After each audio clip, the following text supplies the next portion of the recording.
April 1945, the cave system beneath Itomen's southern Okinawa. Emiko had not seen sunlight in 11 days. The field hospital was not a hospital, it was a series of interconnected tunnels carved into limestone by people who were no longer alive to explain where the tunnels led or how deep they went. Some passages were tall enough to stand upright. Others required crawling on hands and knees through spaces so narrow that the walls scraped both shoulders simultaneously. The main chamber was roughly 200 feet deep and 8 feet high at the center, tapering down to 4 feet at the edges where the wounded lay on canvas stretchers arranged in rows that disappeared into the darkness. The light came from candles, 6 candles at any given time, rationed carefully because the supply crates that were supposed to arrive weekly had not arrived in 3 weeks. When the American artillery struck close enough to shake dust from the ceiling, the candles guttered and sometimes died, and they sat in absolute darkness listening to the wounded men scream until someone found matches and relit the wicks. Emiko was responsible for 30 women. 25 were trained military nurses from the Imperial Japanese Army Nurse Corps. 5 were student volunteers from the Okinawa First Girls High School, pulled from their classrooms in February and told they would be working in safe Red Cross facilities under the protection of international law. Instead, they were here, sawing off limbs with hand saws while the ceiling shook. Holding down 19-year-old soldiers while Emiko amputated gangrenous legs below the knee with instruments that had not been properly sterilized in 2 weeks because there was no autoclave and no fuel to boil water and no water to boil. The youngest student volunteer was Hayashi Misaki, 17 years old, small for her age with a round face that still held the softness of childhood and hands that had never done anything more violent than sharpen a pencil before February. She kept a sketchbook in the pocket of her uniform. She drew everything: the cave walls, the faces of the wounded, the single candle flame that was their only light in the deepest hours of the night. She had wanted to be a teacher. She had passed the entrance examination for the normal school with the 3rd highest score in her district, and her father, a schoolteacher himself, had wept with pride when the letter arrived. Misaki did not weep now, not. She had moved past weeping somewhere around the 2nd week when she held a soldier's hand while Emiko amputated his leg, and the soldier screamed so loudly that dust fell from the ceiling and one of the candles went out. But Emiko noticed something about Misaki. The girl still carried the sketchbook, still drew, still looked up during moments of stillness and found something worth recording. There was a word for what Misaki had, though Emiko did not think of it in those terms at the time: hope. And in a cave where hope had no business existing, Misaki's sketchbook was the most dangerous and most precious thing in the room. Emiko herself carried no hope. She carried procedure. She carried the training she had received at the Tokyo Military Nursing Academy, where she had graduated first in her class. She carried her father's voice in her head, telling her that a nurse does not choose her patients, that wounds do not distinguish sides, that the only thing that matters is the steadiness of your hands when the blood is coming too fast and the body on the stretcher is fading. Her father, Dr. Tanaka Kishi, had been a military surgeon. He was killed at Guadalcanal in 1942. The telegram arrived on a Tuesday afternoon. Her mother, Fumiko, daughter of an old samurai family from Kagoshima, received the news in silence. She folded the telegram carefully and placed it on the family altar beside her husband's photograph. She did not cry. She did not speak. 3 days later, she put on a white kimono, knelt before the altar, and swallowed enough sleeping pills to ensure she would never wake up. The note she left said only this: "Your father has fulfilled his duty, so have I. The rest belongs to you." Emiko was 23 years old when she found her mother's body. She was now 26. In the 3 years between, she had learned that duty was not a choice. Duty was the architecture that held you upright when everything else collapsed. Duty was the reason you kept moving your hands, even when your mind had gone numb and your body had forgotten what it felt like to sleep in clean sheets, or eat a full meal, or stand in sunlight without flinching. On the evening of June the 17th, Captain Mori assembled the medical staff in the main tunnel. Mori was 38 years old, a physician who had studied at Johns Hopkins University in Baltimore before the war. He spoke English fluently. He had returned to Japan in 1939 out of what he called patriotic duty, and he had been brilliant once before. 3 months of operating in caves with dwindling supplies and mounting casualties turned him into something else. A man who had stopped believing in survival but could not admit it. The American forces had taken central Okinawa. They were closing in from the north. The cave system would fall within days, maybe hours. Mori issued his first order: administer lethal doses of morphine to all patients unable to walk. This was not unusual. It had been done at field hospitals across Okinawa as Japanese forces retreated southward. The official reasoning was mercy. Do not let the wounded fall into enemy hands alive. The unofficial reasoning was simpler. Dead men cannot reveal positions. Emiko carried out the order. She moved down the row of patients she had cared for, men whose names she knew, whose letters from home she had read aloud to them because their eyes were bandaged or gone. Private Fujimoto, 19, who had lost both legs and still smiled every morning when she changed his dressings. Corporal Watanabe, a farmer from Hokkaido, who asked her to read his wife's letters because his eyes were too damaged to see. She held the syringe. She looked into their eyes. She whispered, "I am sorry," to each one, until her voice could no longer produce sound. 23 men, 23 injections, 23 pairs of eyes that held hers until the light went out. When it was finished, Emiko walked to the farthest corner of the cave where no candles reached, and she stood in absolute darkness, and she did not cry, because crying was a luxury that belonged to people who still believed the world made sense. Something inside her began to fracture that night, not visibly, not yet. But a hairline crack formed in the structure of obedience she had built since childhood, and it would only grow wider in the hours that followed. The next morning, Mori issued his second order. All medical personnel will end their lives honorably when the cave falls. No one is to be captured by the Americans. This is your final duty. He distributed 6 hand grenades and additional vials of morphine. Emiko received a grenade. She held its weight in her palm. Smooth metal, cold, heavier than she expected.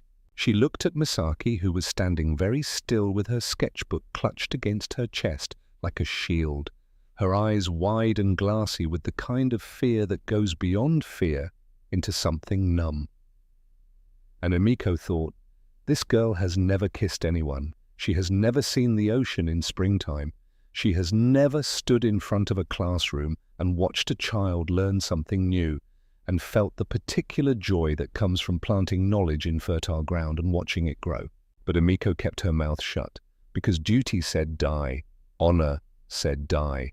Her mother's ghost said die. Everything she had ever been taught, every lesson, every lecture, every drill, every prayer at the family altar pointed in the same direction. That night Emiko could not sleep. She lay on the stone floor and listened to the breathing of 31 women around her, each one waiting for morning, each one carrying a grenade she did not want to use. And then she saw something. Captain Mori alone in a side tunnel, writing by candlelight, writing carefully in neat lines with the focused attention of a man composing something important. When Emiko moved closer, Mori heard her footstep and hid the paper instantly, but not fast enough. Emiko waited. Mori eventually left to relieve himself. She found the paper. It was a letter, written in English. Addressed to the American command, it was a personal surrender request. Mori offered intelligence about Japanese defensive positions in exchange for treatment under the Geneva Convention and assistance immigrating to the United States after the war. Emiko read it twice, then a third time because she could not believe what she was reading. The man who had ordered her to kill 23 patients, the man who had ordered 31 women to die, the man who had spoken of duty and honor and the sacred obligation to the emperor, that man was planning to surrender. Alone, for himself, while everyone else died. Something broke inside Emiko, not her spirit. Something harder than spirit, the structure of belief that had held her upright since the day her mother died. the architecture of obedience that she had built brick by brick since childhood. She stood in the dark tunnel holding the letter, and for the first time in her life, she felt something stronger than loyalty. Rage. Pure, clarifying, absolute rage, not at the Americans, not at the war, at the hypocrisy, at the system that demanded her death while its architect planned his escape. The plan came to her at dawn while she watched Misaki sleep. The girl's hand still rested on the sketchbook. Her face, even in exhaustion, held a trace of the person she might still become if given the chance. On the evening of June 18th, when Mori assembled the group for the final time, Emiko stepped forward. Her heart was hammering so violently she was certain everyone could hear it. She spoke clearly, though her voice trembled at the edges. "Captain Mori." A question. Mori looked at her with the irritation of a man whose authority has never been questioned by a subordinate. "Lieutenant Tanaka, this is not the time. I only wish to ask whether this order applies to the captain as well." Silence in the cave. 31 pairs of eyes moved from Emiko to Mori. "Because I found your letter, Captain, your letter in English to the American command, requesting personal surrender." The silence deepened. It became a physical thing, pressing against the walls of the cave, compressing the air until breathing required effort. Mori's hand moved to his sidearm. He did not draw it, but his fingers rested on the grip, and his eyes, which had been commanding, became something else. Calculating, cornered, Emiko continued, and her voice steadied as she spoke. "Captain, if you wish to live, I do not judge you. I also wish to live. All of us wish to live. The only difference between you and me is that I am not asking anyone else to die in my place." 30 seconds passed, the longest 30 seconds of Emiko's life. Mori looked around the cave. 31 faces, thin, exhausted, afraid, but awake now, alert, watching, waiting not for an order, but for permission. Mori holstered his pistol. He picked up his surrender letter, and he walked out of the cave alone, without looking back, without saying another word. Emiko stood in the silence he left behind. She did not feel victory. She felt hollow. She had defied a direct order from her commanding officer. In the Imperial Japanese military, this was worse than death. She looked down at the rank badge on her chest, the insignia of a lieutenant, and she wondered whether it still meant anything at all. Misaki took her hand. Small fingers rough with calluses from months of cave work squeezed tight. "Nissan," the girl whispered. "Sister." "Where do we go?" Emiko looked toward the tunnel entrance where the faintest grey light was beginning to filter in. "Out," she said. "Toward the light." She chose to pin her rank badge tighter against her chest. She straightened her torn uniform as best she could, and she stepped into the morning light of Okinawa with her hands raised and her identity intact. Because if she was going to surrender, she was going to surrender as exactly who she was, a lieutenant, a nurse, a daughter of Kagoshima, a woman who chose to live. The first thing Emiko noticed was not the guns. It was the quiet. After 73 days underground, where the ceiling shook every few minutes and the air itself seemed to vibrate with distant explosions, the surface world was impossibly still. Birds were singing somewhere to the east. Actual birds. She had forgotten that birds existed. She walked with her hands raised, squinting against the sun that felt like a physical blow after weeks of candlelight. Behind her, 30 women followed in a single line, blinking, stumbling, shielding their eyes with their forearms. Misaki held the back of Emiko's uniform with one hand and her sketchbook with the other, walking blind, trusting the woman in front of her to lead. 200 meters ahead stood the American Forward Medical Station. Canvas tents, Red Cross flag on a wooden pole, vehicles with white stars painted on their doors, soldiers moving between the tents carrying stretchers, stacking crates, doing the ordinary work of war with the casual efficiency of men who had been doing it for months. A perimeter guard spotted them first. He shouted something in English that Emiko did not understand, and within seconds, 4 rifles were pointed at the line of women walking toward them through the morning grass. Emiko kept walking, slowly, hands high. She could feel the weight of the rank badge on her chest. The metal was warm from her body heat, catching the sunlight and throwing a small, bright flash with every step. She had spent 15 minutes that morning polishing it with the corner of her sleeve until it shone. If she was going to surrender with her identity intact, she was going to make sure they could see it. Sergeant Thomas Brennan was elbow-deep in a field dressing when the shout came. He dropped the gauze, wiped his hands on his trousers, grabbed his sidearm and his notebook, and ran toward the perimeter. What he saw stopped him mid-stride. A woman in a torn Japanese military uniform was walking toward the medical station with her hands raised. Her uniform was filthy but arranged with deliberate care. The collar straightened, the buttons fastened where buttons remained. On her chest, pinned precisely in place, was the rank insignia of a lieutenant in the Imperial Japanese Army Nurse Corps. The insignia was clean, polished, as if she had spent time making sure it was visible.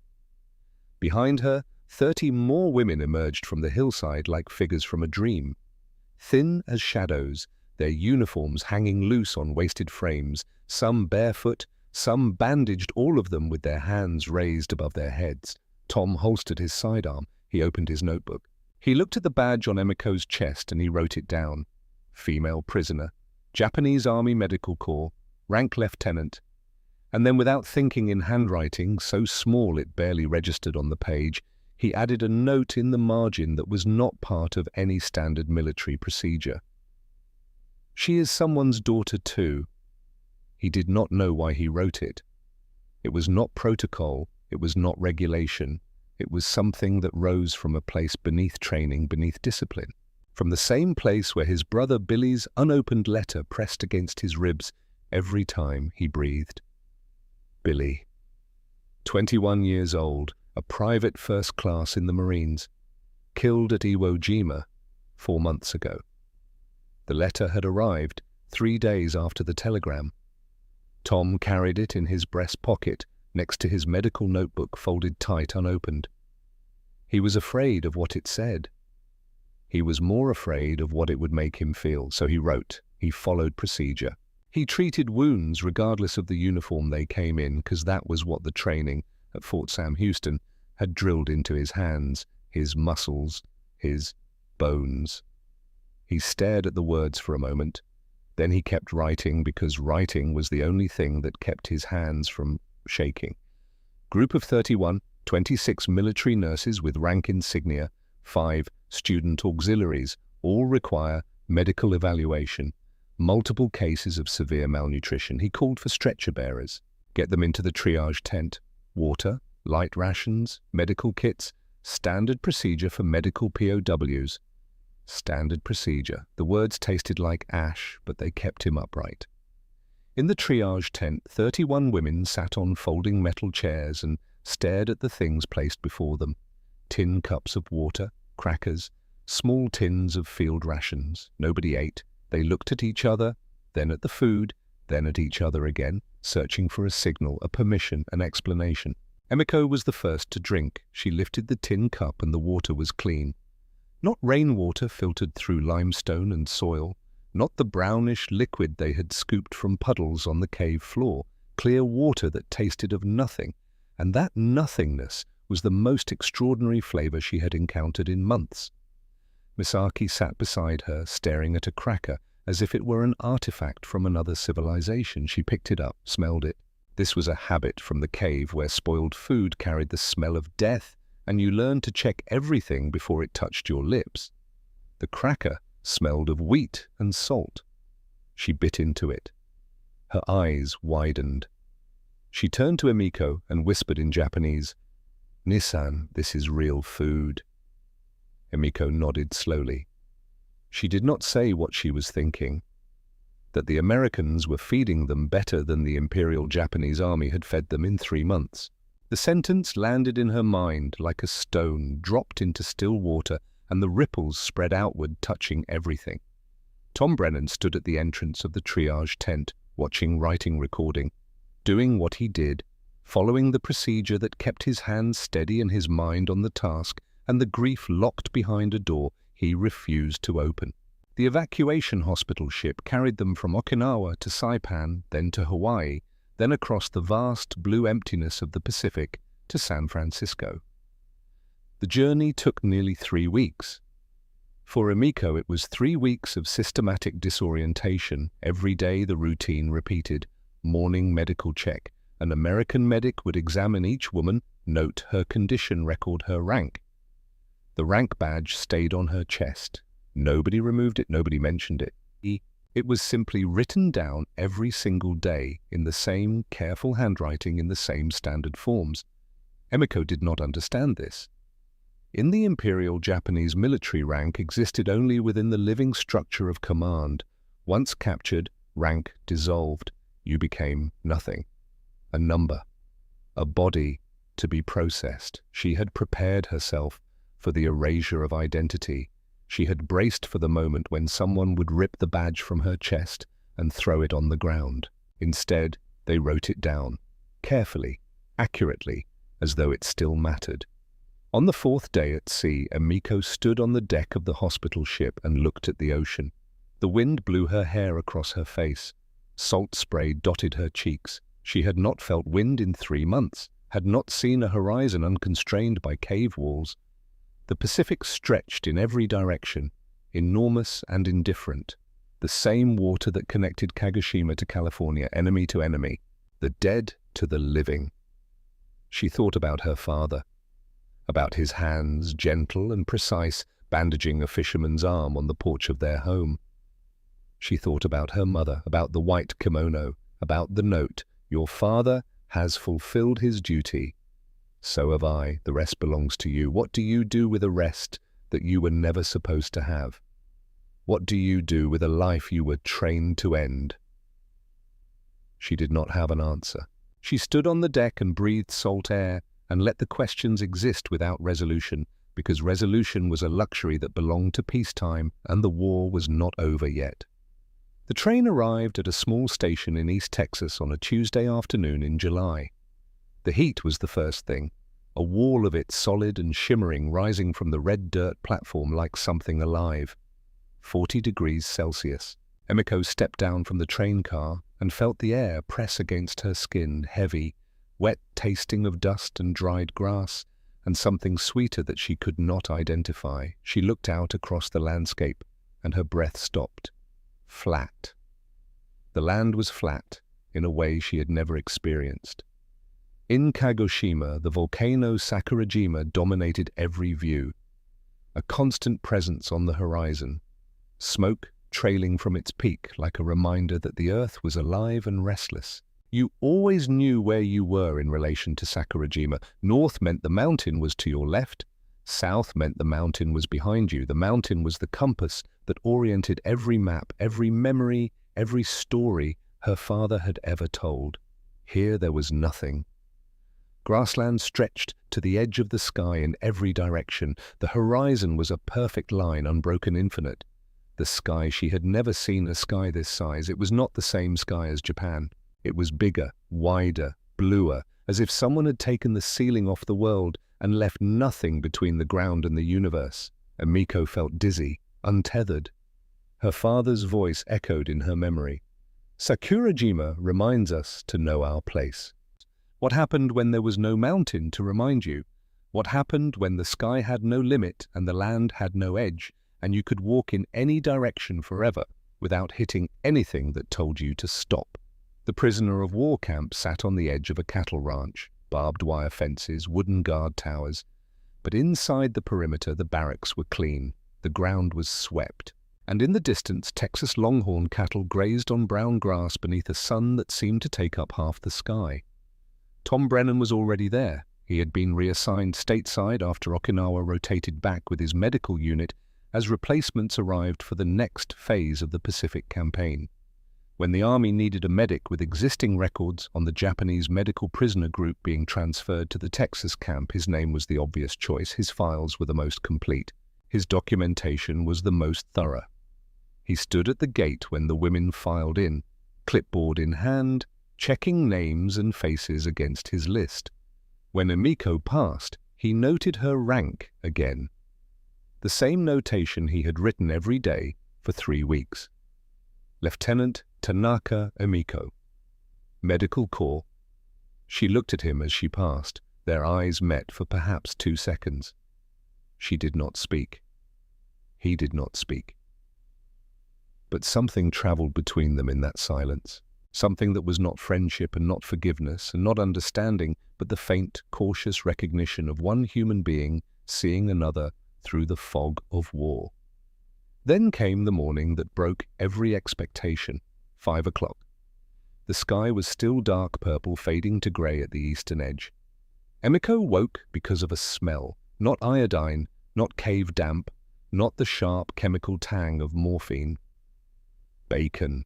American bacon frying in cast-iron skillets, fat sizzling and popping, smoke carrying through the morning air of Texas, drifting into the women's barracks through the open canvas flaps. Emiko lay still for a long moment. Her brain needed time to process the information. She was not in a cave, she was in Texas, and someone was cooking breakfast for them. The mess tent was a large canvas structure with long wooden tables. At each place setting, a metal tray holding 3 strips of bacon, 2 fried eggs, a slice of toasted bread, and a cup of something dark and steaming. 31 women sat down. Nobody touched the food. Emiko picked up the cup. She smelled it. She did not recognize the aroma. A young American private walking past noticed her confusion. He was perhaps 19, with a sunburned face and a Texas drawl so thick it sounded like its own language. "Coffee, ma'am," he said and smiled. Then he kept walking as if calling a Japanese prisoner of war ma'am was the most ordinary thing in the world. Emiko had never drunk coffee. In Japan, she drank green tea. In the cave, she drank rainwater mixed with dirt. She took a sip. Bitter, hot, strange, but the warmth traveled from her throat to her stomach and spread outward. And she thought, this is what being alive tastes like. Misaki sat next to her, staring at the bacon. She had never seen American bacon before. She picked up a strip and bit into it. The texture hit first, crispy at the edges where the fat had rendered and caramelized. Then the crispness gave way, and the bacon melted. Not like ice melts, but like fat melts when it meets body heat, coating the tongue and the throat and the roof of the mouth with a richness that was almost obscene in its intensity. Salt came next, not the thin metallic salt of seawater or the mineral salt of cave walls.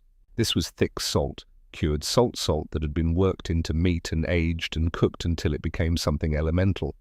Then smoke, wood smoke, hickory or mesquite, she could not tell which, but the smoke flavor was layered beneath the salt, and the fat like a foundation, grounding everything, making it taste not just of food but of place, of land, of something rooted in soil and time.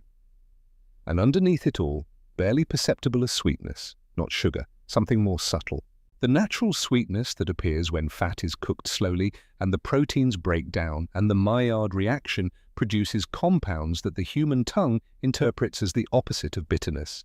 Misaki chewed slowly, as if trying to memorize the experience. Her eyes went round. She swallowed. And then she turned to Emiko and said the sentence that landed heavier than any bomb. "Nissan, they feed us better than our own army fed us." The words hung in the air of the mess tent. Emiko set down her coffee cup. She looked at the bacon on her tray. 3 strips, still warm, still glistening with fat. She thought about the cave, about 73 days of watery rice gruel, about soup made from tree bark and grass, and sometimes nothing at all, about soldiers so hungry they ate their leather belts, about Corporal Watanabe, who had weighed 68 kilograms when he entered the cave and 41 kilograms when she injected morphine into his arm and watched him die. She thought about the propaganda, about the lectures at the nursing academy where instructors had told them that Americans were barbarians, demons, monsters who tortured prisoners and desecrated the dead. That capture meant unspeakable suffering. That death was preferable to surrender. And here she was sitting at a wooden table in Texas, eating bacon and eggs and toast, being called Mom by a 19-year-old private who smiled like he meant it. If the enemy treats you better than your own people, then who is the enemy? The question formed in her mind with perfect clarity, and once formed, it could not be unformed. It sat there, heavy and undeniable, radiating outward like cracks in ice, touching everything she had ever believed about duty and honor and the rightness of the cause she had served. Everything she had been taught was a lie, not a small lie, not an exaggeration, a foundational lie. A lie so large that it had required 23 deaths to maintain. A lie so complete that her mother had swallowed pills and died believing it was true. Emiko stood abruptly. Her chair scraped against the wooden floor. The other women looked up, startled. She walked out of the mess tent into the early morning light. The sun was just breaking over the eastern grassland, painting the sky in shades of orange and gold that she had no framework to process. She walked 20 paces from the tent. Then she stopped, and she knelt on the red Texas dirt. Her stomach heaved. She vomited the bacon onto the ground. Then she vomited the coffee. Then she dry heaved until her ribs ached and her throat burned, and there was nothing left inside her but the hollow space where certainty used to live. And then she cried. Not from happiness, not from sadness. From a confusion so total that her body defaulted to the only response it had left. She had prepared for death. She had prepared for torture. She had not prepared for bacon. She knelt in the dirt and wept. And the Texas sun climbed higher in the sky, indifferent to her grief, indifferent to her guilt, indifferent to the fact that 23 men had died in a cave, while she knelt here in the light, eating food that tasted better than anything she had eaten in 3 years of war. Tom Brennan found her there 20 minutes later. He did not say anything. He set a tin cup of water and a clean cloth on the ground beside her. Then he walked back to the medical tent.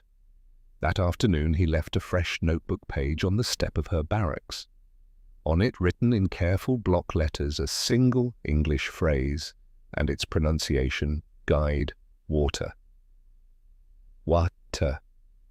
The next day, another page. Thank you. Thank you. He was teaching her English. One word at a time, without asking, without explaining. And every morning in his medical log, he wrote the same notation, Lieutenant Tanaka Emiko, Medical Corps, as if her rank still mattered, as if she was still a person with an identity that extended beyond prisoner, beyond enemy, beyond the uniform she wore. Emiko did not understand this man, but she was beginning to understand that he was giving her something more valuable than bacon or water or English lessons. He was giving her permission to remain herself when everything else had been taken away. 3 days after the bacon incident, Captain Frank Sullivan arrived at the camp. He stepped out of a jeep at precisely 800 hours, carrying a leather briefcase and wearing a uniform so crisp it looked like it had never seen a wrinkle, let alone a battlefield. He was 42 years old, former Navy, with the particular stillness of a man who has learned to carry his pain so deep inside himself that it looks from the outside like calm.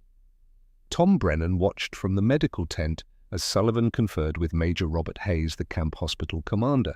Even from 50 yards away, Tom could see the tension in Hayes's shoulders, the way his jaw tightened as he read whatever paperwork Sullivan had brought.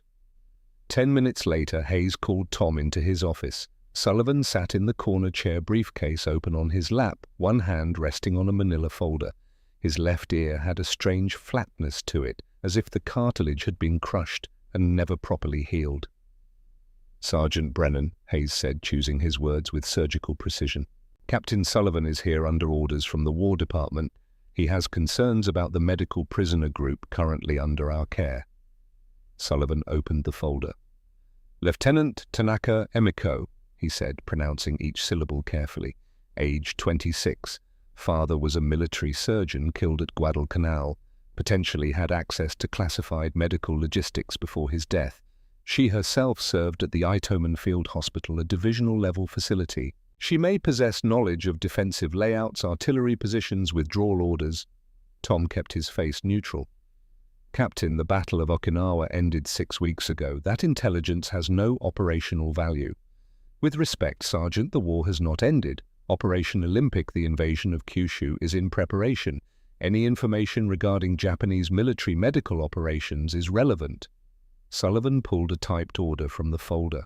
I recommend immediate transfer of this prisoner group to an interrogation facility in the Philippines where trained Japanese language intelligence specialists can conduct proper debriefings.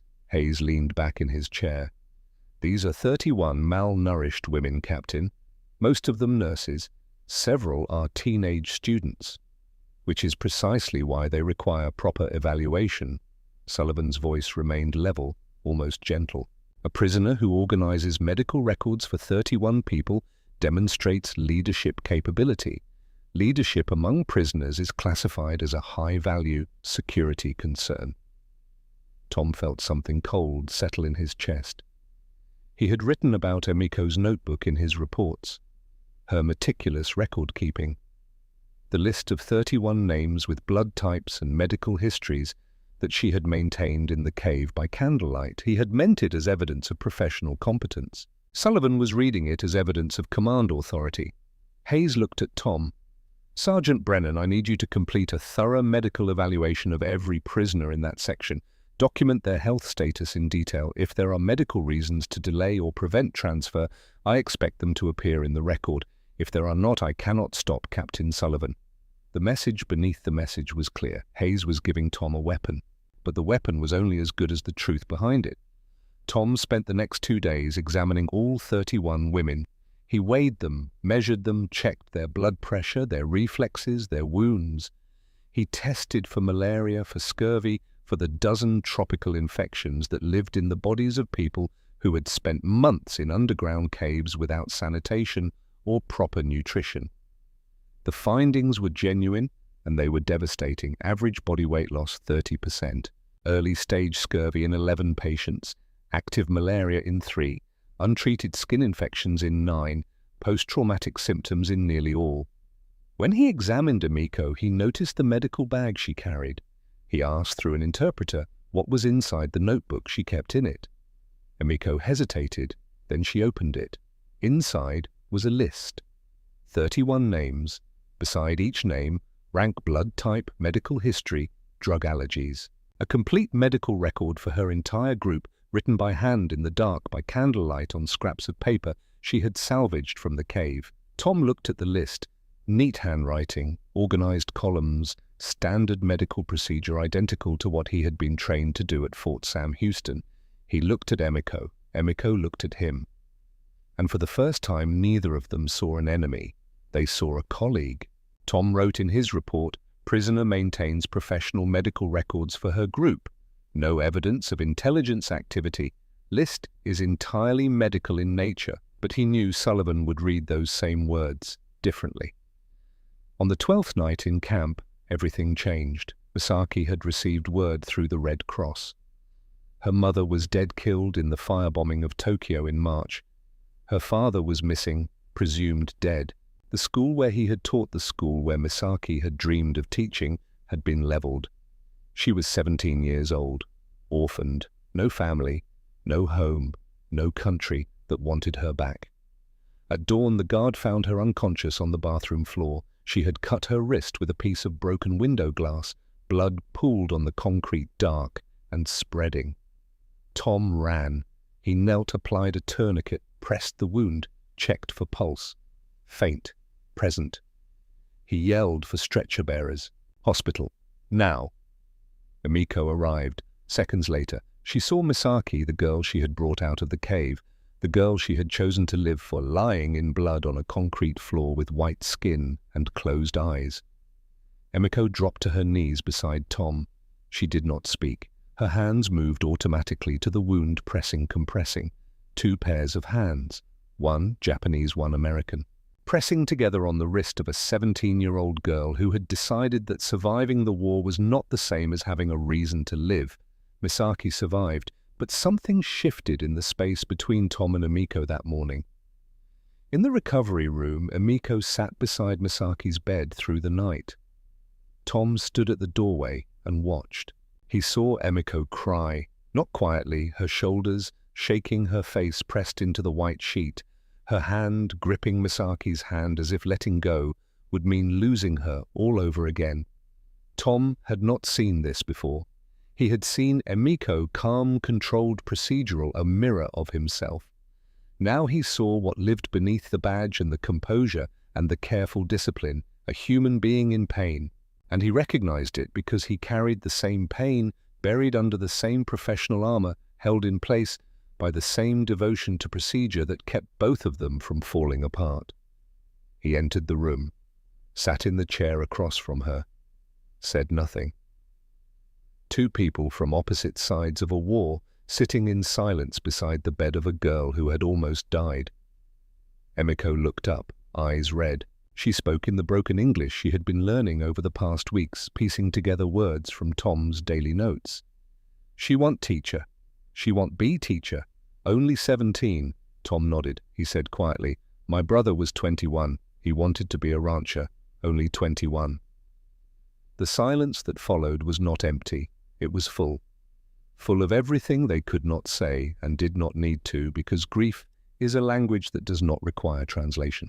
The next morning, Sullivan learned about Misaki's attempted suicide. He went to Hayes with his case sharpened to a fine point. "Major, we now have a psychologically unstable prisoner who represents a threat to herself and to camp security. This incident proves my assessment.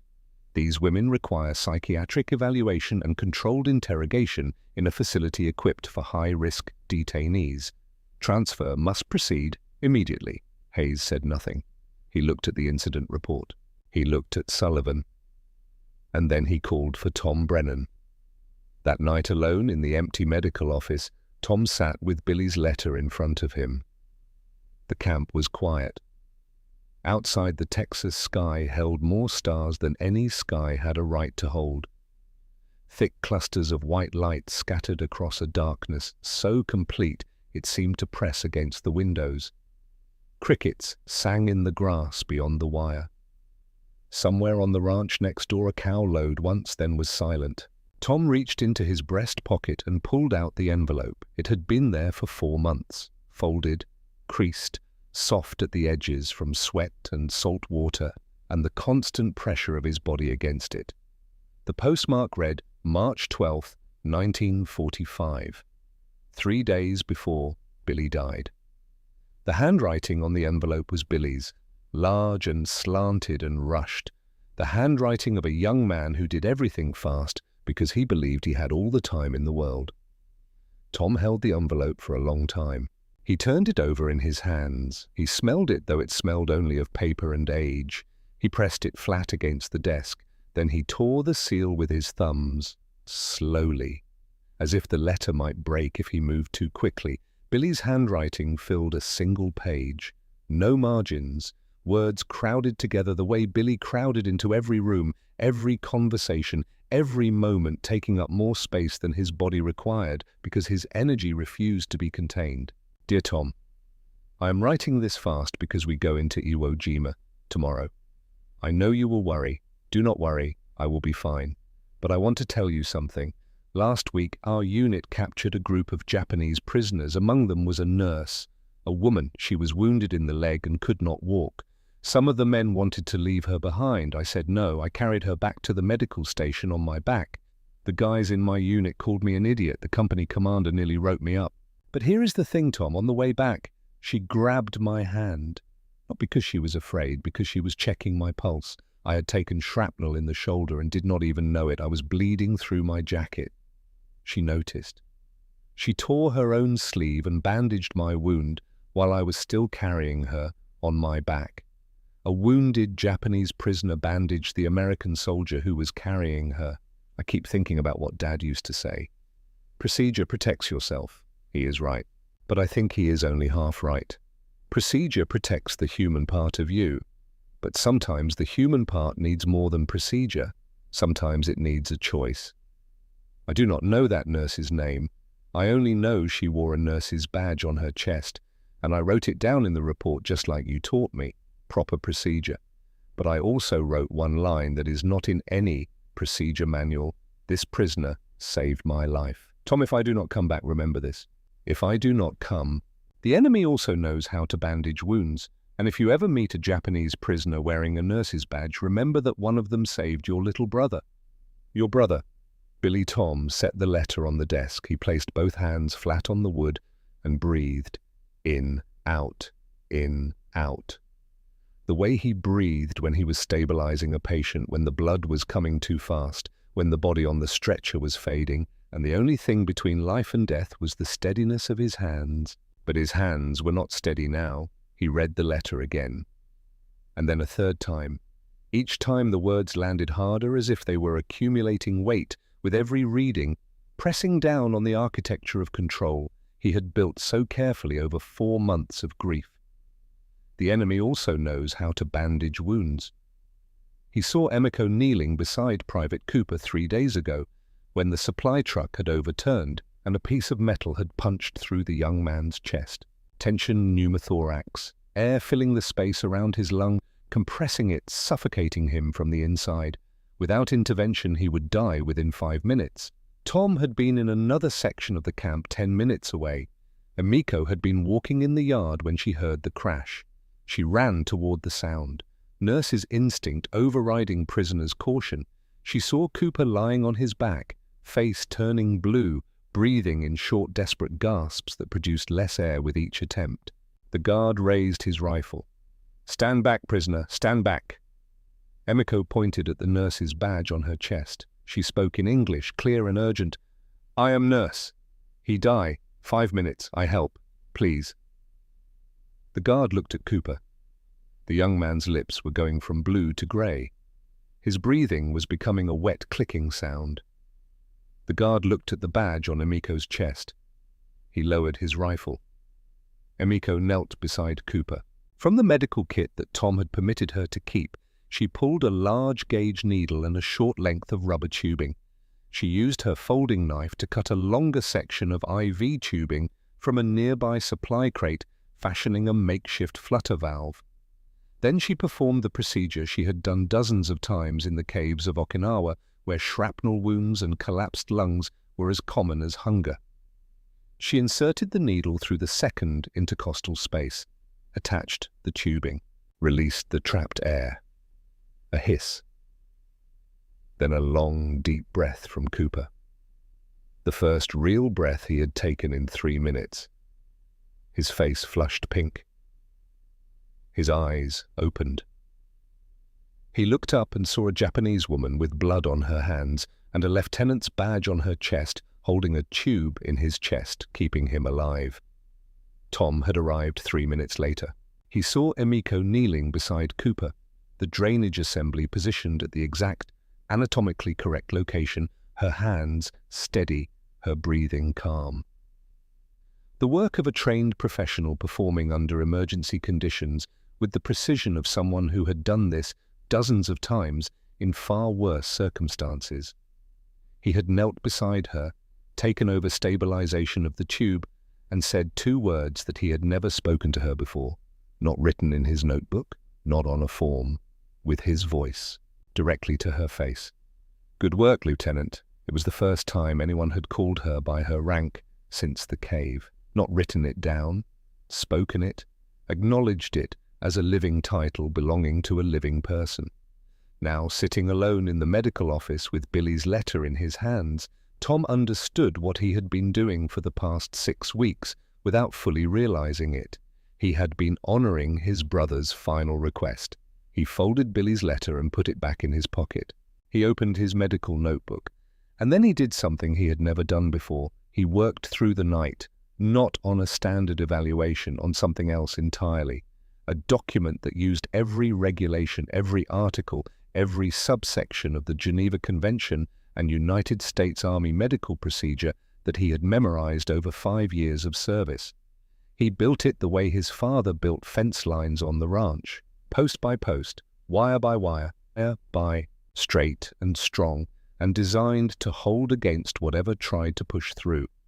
By dawn, the document was 3 inches thick. Sullivan arrived at 700, 2 military transport trucks idled behind his Jeep engines, running canvas covers tied down over empty cargo beds that would soon hold 31 women. Transfer orders, signed and authorized, sat in a folder on the passenger seat. Sullivan stepped out of the Jeep and walked toward the women's section with the unhurried stride of a man who believed the outcome was already determined. He had the paperwork, he had the authority, he had the chain of command. Tom Brennan stood in front of the gate. He was not armed. He held only the document, 3 inches of paper, dense with citations and medical data in both hands, like a man holding a shield. "Sergeant Brennan," Sullivan's voice was level professional. "Step aside. I have transfer orders." "Captain Sullivan, I have medical documentation. Under the Geneva Convention of 1929, Article 9, captured medical personnel are granted special protected status and must be treated in accordance with medical regulations. Under Article 15, sick or wounded prisoners may not be transferred if the transfer poses a risk to their health." Sullivan's expression did not change. "Which prisoners are too ill to be transferred?" Tom opened the document. He read, "Prisoner Hayashi Misaki, 17 years of age, self-inflicted wound, currently in recovery, psychologically unstable, transfer in current condition presents immediate risk to life." He turned a page. 3 prisoners with active malaria under treatment. Transfer during treatment phase violates standard medical procedure and may result in relapse or death. Another page. 8 prisoners with grade 3 malnutrition, body mass index below 16. Army Medical Department guidelines require a minimum of 6 weeks nutritional rehabilitation before prisoners in this category are cleared for transport. Tom reached the final section. He spoke slowly, and his voice, which had been clinical and measured, shifted into something deeper. "Prisoner Tanaka Emiko, Lieutenant Imperial Japanese Army Nurse Corps. On July 14th, this prisoner performed an emergency needle decompression on Private First Class Daniel Cooper, United States Army, saving his life. Under the Geneva Convention, medical personnel who provide care to wounded of the opposing force are entitled to enhanced protected status. Transferring this prisoner to an interrogation facility violates Article 9 and Article 12. Tom closed the document and held it out to Sullivan. "Captain, you wish to transfer 31 prisoners. I have 31 medical reasons documented according to procedure, co-signed by Major Hayes, supported by the Geneva Convention, and backed by the medical records I have maintained every single day since Okinawa. You are within your authority to appeal to a higher command. But if any prisoner dies or is harmed during transfer, this document will demonstrate that you were formally warned in writing with full medical evidence." Sullivan took the document. He held it with both hands and felt its weight. He opened it. Page after page of meticulous notation. Names, ranks, conditions, treatments, dates, citations, every entry precise, every fact verifiable.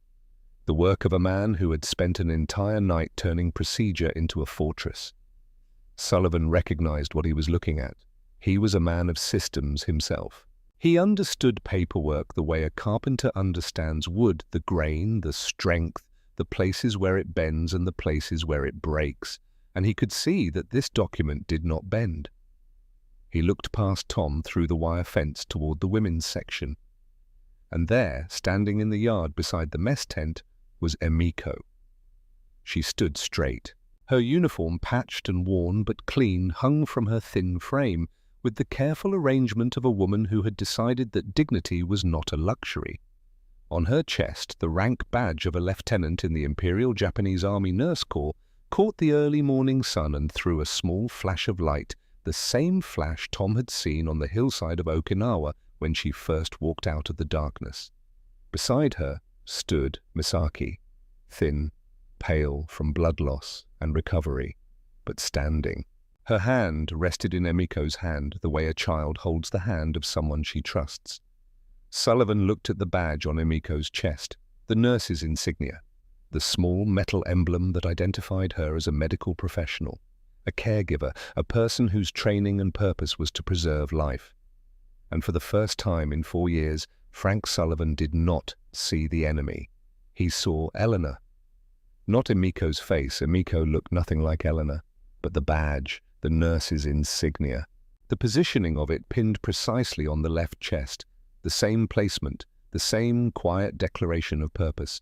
Eleanor had worn her badge the same way, every morning, without fail. Even on December 7th, when the bombs were falling and the harbour was burning and the world was ending, Eleanor had been wearing her badge. Sullivan reached into his wallet.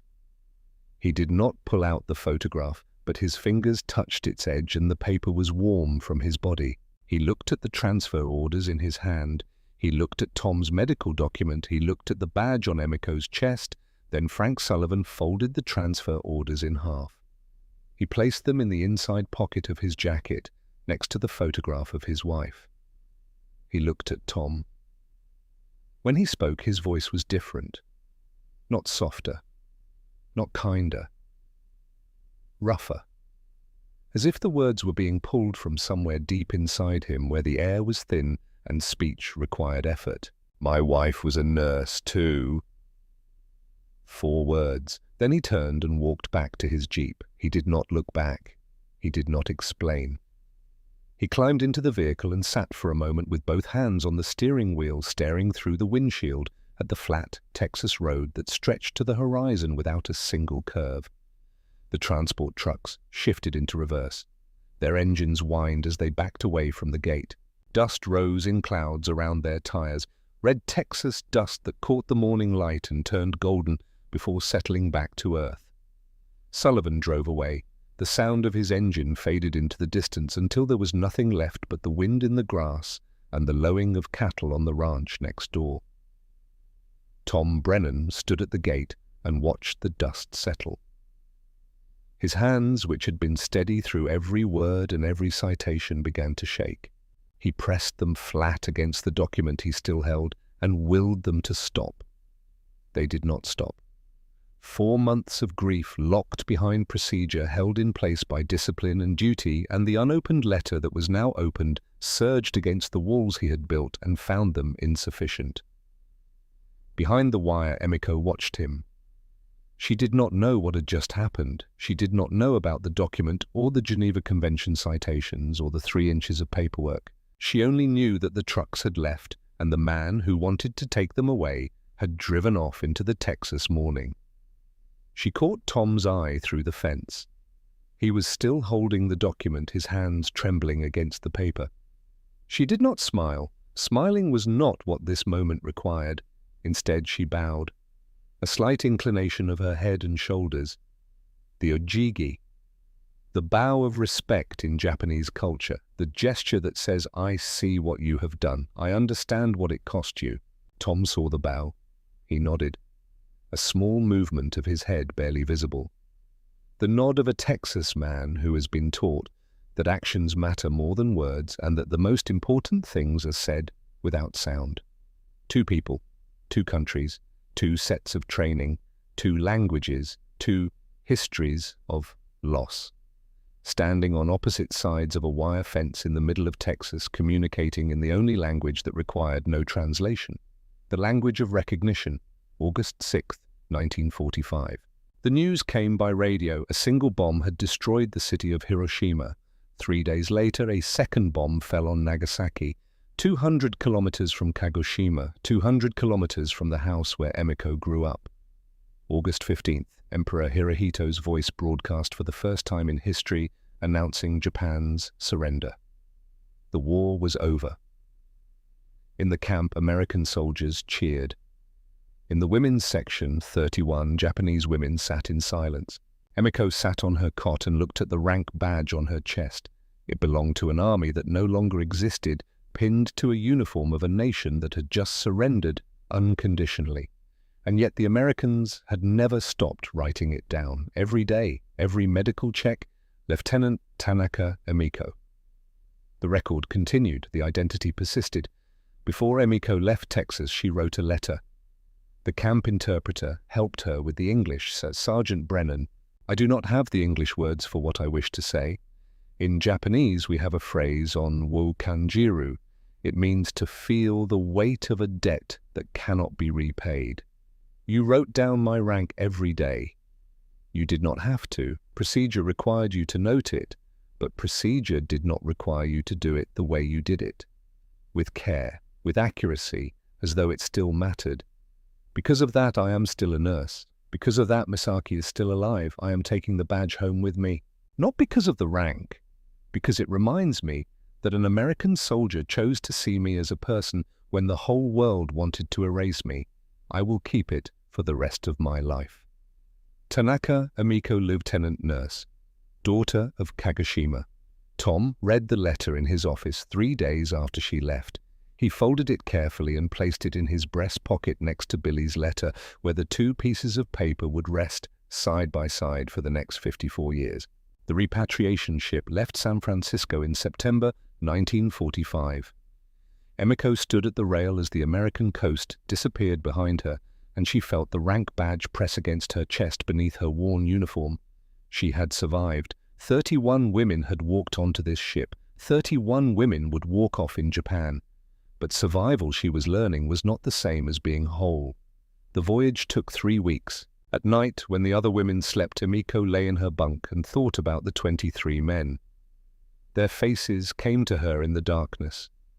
Private Fujimoto, Corporal Watanabe, 21 others whose names she had written in her notebook and whose deaths she had administered with her own hands. She wondered if Tom Brennan ever thought about his brother's letter. She wondered if Billy's nurse, the woman who had bandaged him while he carried her, had survived the war. She wondered if that woman also lay awake at night, counting the dead. November 1945. Kagoshima. The city was damaged but standing. The atomic bomb that fell on Nagasaki had been 200 kilometers away, close enough to feel the tremor, far enough to survive. Emiko's childhood home was intact. The family altar still stood in the corner where her mother had knelt for the last time. Emiko placed her rank badge on the altar beside her parents' photographs. She did not pray. She did not know what to say to the dead. She found work at Kagoshima Prefectural Hospital. They needed nurses. Japan needed everything. The country was broken in ways that went deeper than bombed cities and burned fields. The entire architecture of meaning had collapsed. The emperor was not a god. The war had not been righteous. The propaganda had been lies. Emiko understood this better than most. She had vomited bacon onto Texas dirt when the truth hit her. Now she watched an entire nation go through the same nausea, the same disorientation, the same question. If everything we believed was false, then who are we? She worked. She kept her head down. She did not talk about the war. In 1948, she met Hayashi Takeru, a schoolteacher, who had been too old for combat and too young to have believed the worst of the propaganda. He taught mathematics at the local middle school. He was quiet, methodical, kind in the way that people are kind when they have seen enough suffering to know its weight. He asked her to marry him in 1949. She said yes, not because she loved him. She was not sure she was capable of love anymore, but because he did not ask questions about the war, and she needed someone who would let her be silent. They had one son, Kenji. Born in 1950, Emiko looked at the baby in her arms and thought about Misaki, the girl who wanted to be a teacher, the girl who had almost died on a bathroom floor in Texas because she could not carry the weight of surviving. Emiko had received one letter from Misaki forwarded through the Red Cross in 1947. Misaki had returned to Okinawa. She was teaching elementary school in Naha. She had kept the sketchbook. She was alive. The letter said nothing about happiness, only, I am teaching, as I wanted. Thank you, Nissan. Emiko kept the letter in the wooden box with her badge. The years passed. Emiko rose to head nurse at the hospital. She trained younger nurses with the same procedural precision she had learned at the Tokyo Military Nursing Academy, the same precision that had kept her hands steady when she injected morphine into 23 men. She was good at her job, respected, known for her competence and her silence. But every meal she thought about Corporal Watanabe. Every time she put on her nurse's uniform, she thought about the 23.